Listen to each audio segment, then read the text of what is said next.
Assalamualaikum warahmatullahi wabarakatuh. Kami dari kelompok 6 ingin mempresentasikan hasil observasi dan wawancara kami di Metafor Coffee. Pertama saya akan mengenalkan anggota-anggota kami dulu. Yang pertama ada saya sendiri, Ahmad Wada Sukhan. Lalu ada Alivia Kurniawati Komaria, ada Dwi Ajeng Prabarini, ada Malkonte Mondo, ada Muhammad Dafa Nur Taufat, ada Selinur Azizah, dan yang terakhir ada Stevi Olivia. Baik, saya akan menjelaskan visi dan misi dari Metafor Cafe. Visinya yaitu Metafor ingin menjadi tempat keluarga, kelompok, sekumpulan orang untuk menciptakan suasana makan dan minum layaknya seperti di rumah. Dan visinya yang pertama, menjadi alternatif tempat nongkrong di Karawang yang menawarkan suasana seperti rumah. Yang kedua, mengakomodasi pasar konsumen yang mencintai kopi pahit dan manis. Dan yang terakhir, memberikan pengalaman berkunjung untuk berkeluarga. Dan dari visi dan misinya, bisa kita simpulkan bahwa Metafor Cafe ini sangat mengedepankan kesannya seperti di rumah, layaknya seperti di rumah. Karena dari desainnya juga, dari desain kafenya mengandung banyak konsep dari Skandinavian. Terima kasih. Hasil observasi Metafor Cafe. Petunjuk lembaran ini diisi oleh seluruh anggota kelompok dari hasil studi observasi kelompok kami.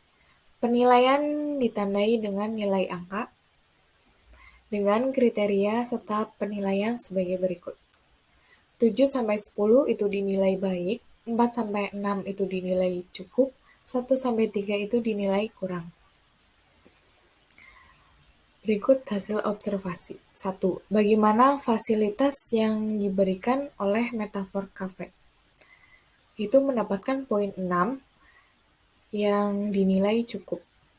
2. Bagaimana kualitas pelayanan yang diberikan Metafor Cafe? Itu mendapatkan poin 8 yang dinilai baik. 3. Apakah akses lokasi mudah dijangkau? Itu mendapatkan poin 8 yang dinilai baik. 4. Menurut Anda bagaimana kebersihan yang ada di Metafor? Itu mendapatkan poin 9 yang artinya baik, yang dinilai baik. 5. Bagaimana suasana tempat yang ada di Metafor? Itu mendapatkan poin atau skor 10 yang dinilai baik. 6. Apakah harga menu di Metafor terjangkau? Itu mendapatkan poin 4 yang dinilai cukup.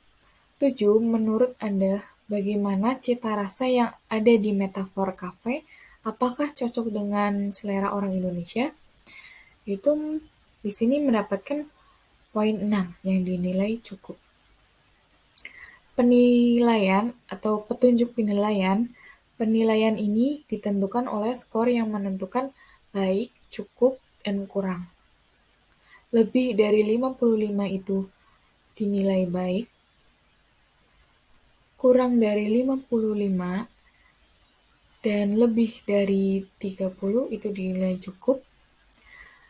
Lalu kurang dari 30 itu dinilai kurang. Lebih kecil dari 30 itu dinilai kurang. Dengan hasil akhir 6 tambah 8 tambah 8 ditambah 9 tambah 10 tambah 4 ditambah 6 itu menghasilkan skor 51 yang dinilai cukup. Artinya, hasil observasi pada Metafor Cafe itu dinilai cukup. Metafor Coffee adalah sebuah perusahaan yang bergerak dalam bidang F&B atau Food and Beverage yang menyajikan berbagai macam menu berupa makanan serta minuman dengan kopi sebagai menu utamanya. Ada 3 cara Metafor menarik pengunjung. Yang pertama, membuat relasi. Yang kedua, mengundang orang-orang yang berpengalaman dalam bidang makanan dan kopi. Yang ketiga, mempromosikan Metafor Coffee di akun sosial media.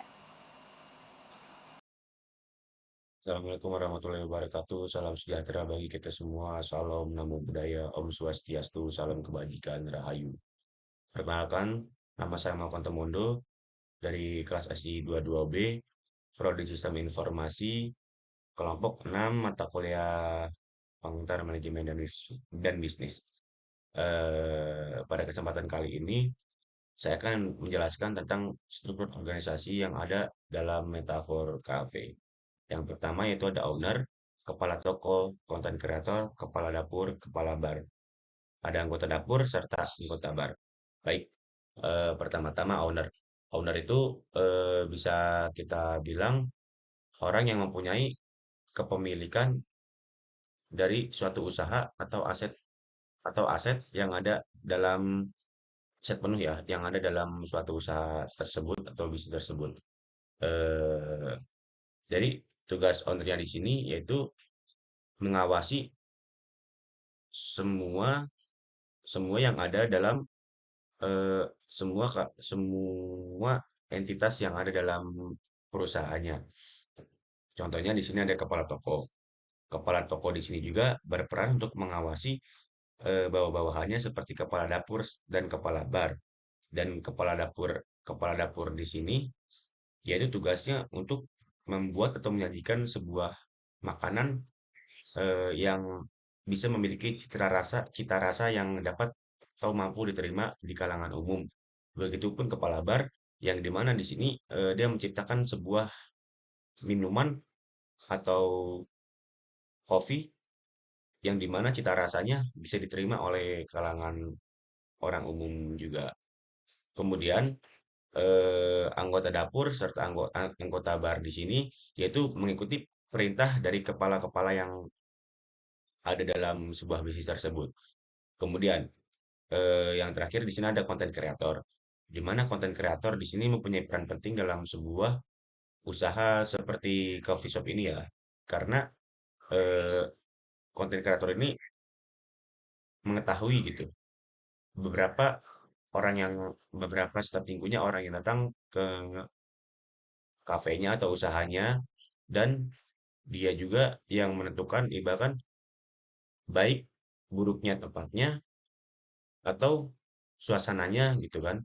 Karena konten kreator di sini tuh selain ibaratkan dia guna selain selain juga karena konten kreator di sini juga selain gunanya dia untuk ibaratkan merekam atau mengabadikan foto yang ada, tapi dia juga yang menentukan tempat atau suasana yang ibaratkan nyaman dan betah gitu kan kalau ada di cafe gitu. Nah inilah tugasnya konten kreator ada di sini. Di sini ada bagian konten kreator atau media partner. Jadi, tugas konten kreator di sini sangat berperan dalam menarik peminat pelanggan atau pengunjung. Karena konten kreator memiliki peran yang sangat diperlukan untuk strategi marketing, mulai dari membantu dalam memproduksi konten yang menarik, menciptakan konsistensi branding, sampai membuat konten yang lebih mudah ditemukan. Baik, di sini ada SOP dari konten kreator.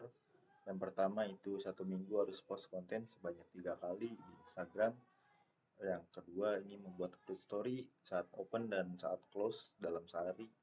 Lalu membuat planning dalam jangka waktu panjang dan memberi tanggapan di DM atau konten Instagram tersebut. Terima kasih. Kemudian di sini ada check sheet SOP konten kreator, yaitu SOP 1 minggu dari Senin sampai Minggu.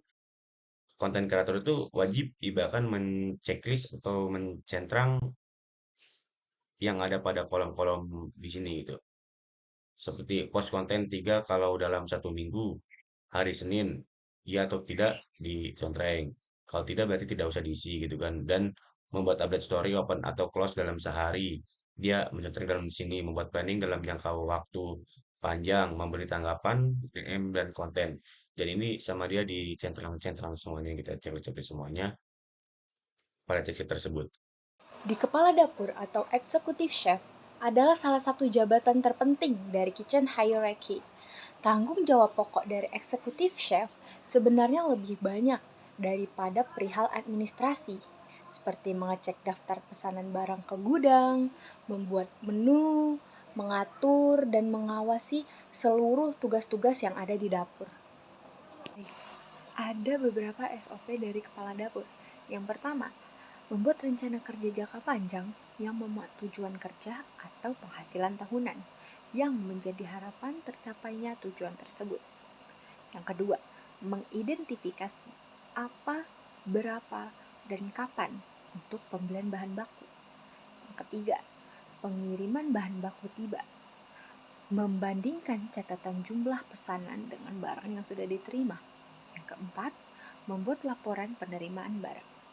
Dan yang kelima, jika barang tidak sesuai karena barang yang rusak, jumlah barang yang kurang, atau tidak memenuhi kualitas, maka sesuaikan dengan surat kesepakatan atau perjanjian. Yaitu ada checklist SOP kepala dapur. Tidak beda jauh seperti checklist konten kreator tadi ya. Cuma yang berbeda di sini ini aja SOP-nya aja gitu kan. Semua tanggalnya sama, intinya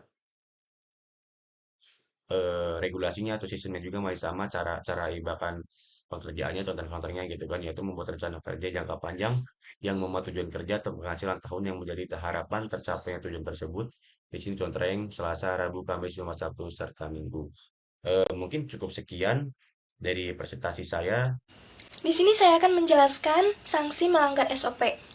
Apabila ada anggota dan staf tidak mengikuti SOP-nya, maka akan diberikan sanksi dengan cara ditegur. Jika masih mengulangi kesalahan sebanyak 3 kali, maka akan di-rolling atau diganti sesuai dengan peraturan yang ada. Dan jika sama sekali tidak mengikuti, maka karyawan akan diberhentikan dari pekerjaannya. Nah, di sini ada perusahaan yang kami buat yang bernama Conjuice. Ini bergerak di bidang minuman, khususnya jus. Jadi ceritanya kita menjual aneka minuman jus dari buah-buahan yang segar. Berikut adalah SOP dari Conjuice. Toko ini buka jam 8 pagi, lalu mencatat buah yang masih layak dan yang sudah tidak layak untuk dikonsumsi. Kemudian membersihkan toko, mengontrol layanan pelanggan, lalu membuat laporan penjualan, dan tutup pada jam 9 malam.